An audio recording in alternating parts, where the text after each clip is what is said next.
Itulah yang terjadi pada saat ini di kalangan umat Islam, yang sangat kita perhatikan yang terjadinya bukan hanya kepada orang lain, tetapi mungkin banyak terjadi kepada diri kita masing-masing.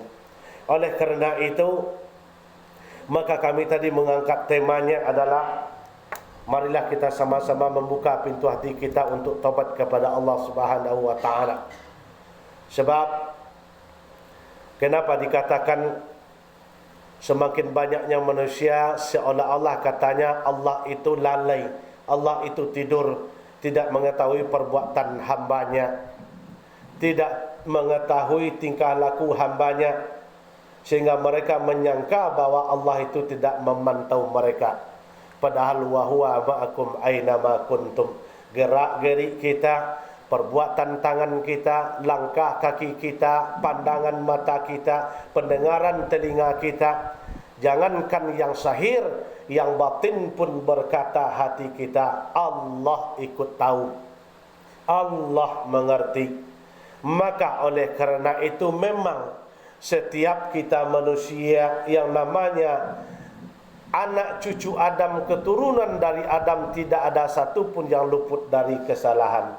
Tidak ada satu pun yang luput dari dosa, dan tidak satu pun yang luput daripada kekilapan. Tetapi apakah kita dituntut untuk salah terus menerus, untuk kilap terus menerus, ya, untuk berbuat kezaliman terus menerus? Tidak. Ada batas waktunya, ada hingga dan batasnya. Maka oleh kerana itu memang sudah ditakdirkan, kata Nabi, tidak salah lagi Nabi mengatakan kullu bani Adam khata'u wa khairul khata'in at-tawwabun.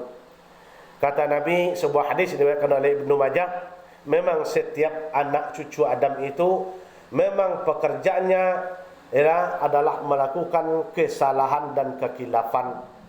Tetapi kata Nabi, sebaik-baiknya wa khairul khata'un at-tawwabun, sebaik-baik orang yang berbuat salah, sudah tahu dia bahwa itu salah, sudah tahu dia bahwa itu dilarang oleh Allah dan Rasulnya, maka mereka itu kembali bersegera untuk melakukan taubat kepada Allah Subhanahu wa taala. Hadis riwayat Ibnu Majah nomor hadis 4241.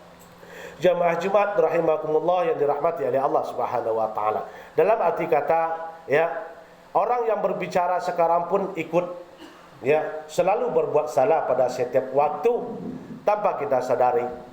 Tetapi kata Nabi tadi, sebaik-baiknya kita, tetapi harus kita tahu sebenarnya manusia itu melakukan suatu kesalahan walaupun hanya sebesar biji sawi, tahu mereka salah, ya, tetapi karena nafsu menorong terus untuk berbuat seperti itu, maka kalahlah keinginan berbuat baik ini tadi. Tahu mereka, ya, setelah melakukan kesalahan, kesadaran timbul, penyesalan datang. Tetapi penyesalan kalau di kemudian hari tidak ada gunanya. Memang penyesalan terus datangnya hanya kemudian hari.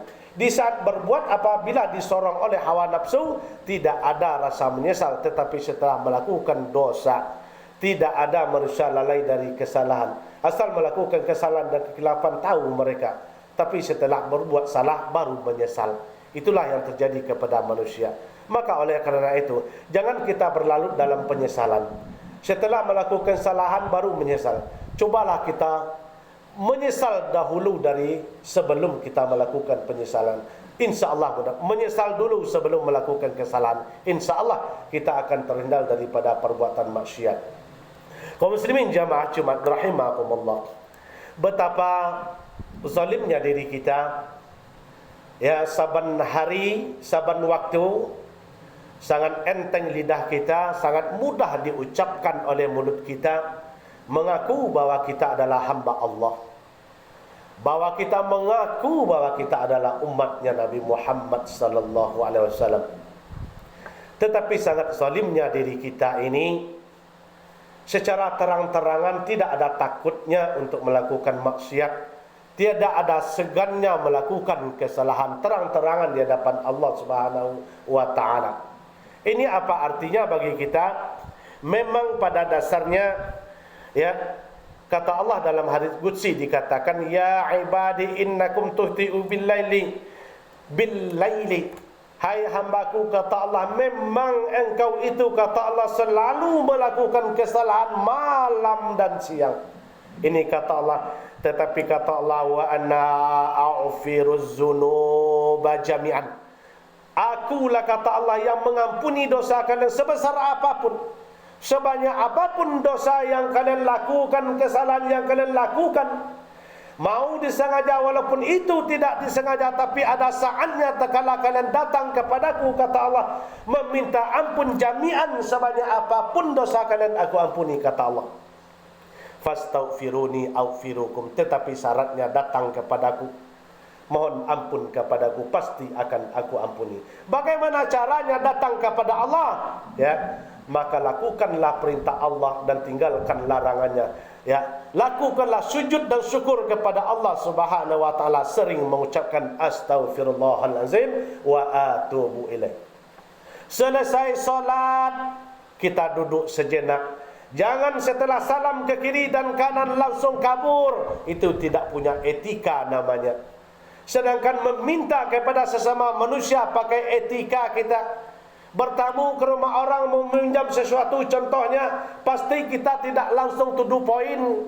Pasti kita tidak langsung kepada topik yang kita tuju. Pasti kita berbicara cengkrama sebentar dulu, berdialog sebentar dulu, baru kita langsung kepada tujuan kita. Pak, saya mau ini, mau itu.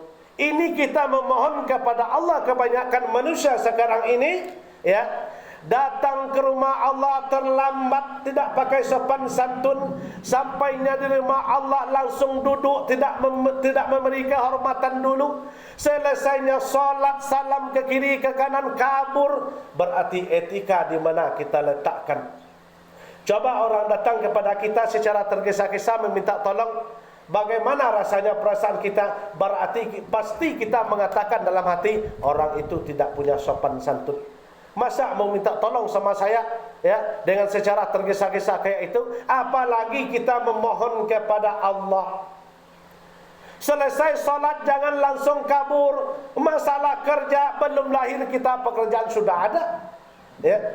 Sedangkan sebuah hadis mengatakan jalan untuk menuju surga itu sebenarnya tidak sulit, gampang. Apa gampangnya? Selesai solat, sempurnakan dulu zikirnya. Minimal subhanallah 10 kali, alhamdulillah 10 kali, Allahu Akbar 10 kali minimal. Ya, setelah itu baru angkat tangan kepada Allah, berdoalah, memintalah kepada Allah Subhanahu wa taala. Jangan dalam beramal dan meminta itu sekehendak hati kita, semaunya kita. Memang Allah itu pengasih penyayang, tapi sesuai dengan prosedur yang ada. Setelah selesai salat, sekurang-kurangnya minimal astaghfirullahalazim wa atubu ilaih, sekurang-kurangnya 3 kali. Kita lanjutkan dengan la ilaha illallah wahdahu la syarikalah, minimal 3 kali. Setelah itu kita lakukan zikir subhanallah minimal 10 kali, alhamdulillah 10 kali, Allahu Akbar 10 kali.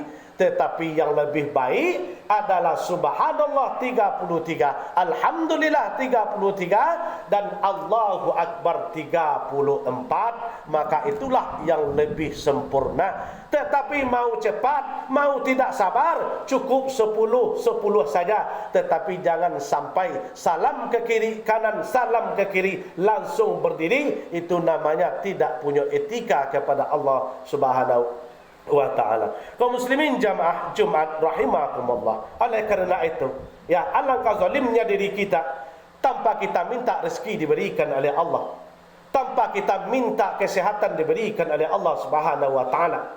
Apapun yang ada dalam terlintas dalam hati kita diberikan oleh Allah Subhanahu wa ta'ala, walaupun tidak penuh ke atas, tetapi setiap yang kita inginkan diberikan oleh Allah Subhanahu wa ta'ala. Alangkah malunya kita, alangkah zalimnya kita. Tetapi setiap saat Allah menunggu kita untuk selalu bersyukur, meminta ampun kepada Allah. Ampun itu bukan untuk Allah, tapi untuk kita. Kita hanya sekedar mengucapkan minta ampun kepada Allah, tetapi diberikan kepada kita.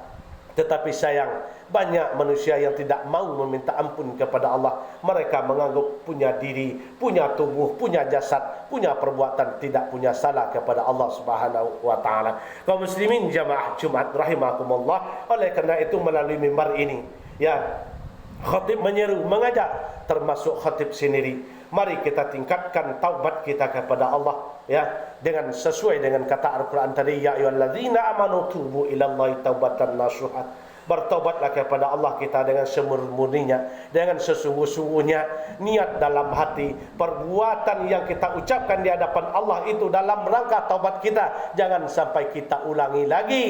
Biasanya kita senang judi, nongkrong di kedai-kedai contohnya. Kalau kita sudah taubat kepada Allah, jangan kita ulangi lagi. Biasanya kita senang main perempuan. Kalau kita ucapkan taubat kepada Allah, jangan kita ulang lagi. Kapan kita ulang lagi? Bertambah besar, sedikit kita lakukan lebih besar daripada yang telah kita lakukan yang sebelumnya. Kenapa? Karena sudah kita berbohong kepada Allah Subhanahu wa taala.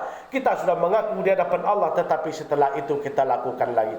Oleh kerana itu, mari sebelum penyesalan datang, ya, setelah, kerana ajal tidak menunggu, jemaah yang berbahagia, tidak menentukan usia kita, tidak menentukan tempat, dan tidak menentukan kesiapan kita, tidak menunggu taubat kita. Apabila datang ajalnya menjemput kita, tidak ada satupun manusia bisa menawarnya, bisa memundurkannya, dan bisa memajukannya.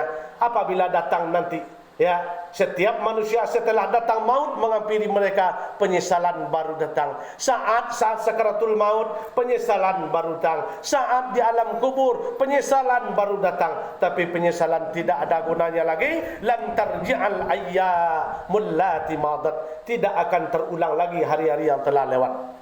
Berapa banyak hari yang telah kita lewatkan, sebenarnya berbakti kepada Allah kita lalaikan. Saat sakaratul maut datang penyesalan di alam kubur, tetapi lan tarji'al ayyamul lati madat, tidak akan kembali lagi. Oleh kerana itu, masih kesempatan mumpung diberikan oleh Allah Subhanahu wa taala, jangan menghalangi segala pekerjaan kita untuk selalu mendekatkan diri kepada Allah. Jangan menghalangi segala aktivitas kita, kepunyaan kita, milik kita, titipan Allah. Jangan menghalangi kita untuk selalu meningkatkan taubat dan taubat kepada Allah Subhanahu wa taala. Air Zamzam, air keramat, kalau diminum menjadi obat.